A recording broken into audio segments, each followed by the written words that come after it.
Tomato bruschetta बनाने के लिए ब्रेड की स्लाइस लो, तवे पे थोड़ा सा तेल या बटर लगाओ और ब्रेड को दोनों तरफ से अच्छे से कुरकुरा होने तक सेक लो। ध्यान रहे ब्रेड नरम नहीं रहनी चाहिए। जब दोनों तरफ से सुनहरी हो जाए तो गैस बंद करके ब्रेड को प्लेट में निकाल लो।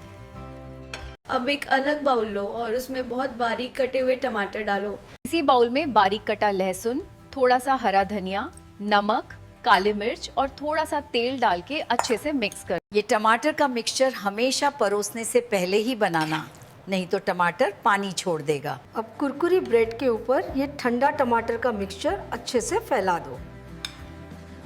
टोमेटो ब्रुशेट्टा तुरंत सर्व करो, देर करने से ब्रेड नरम हो जाती है।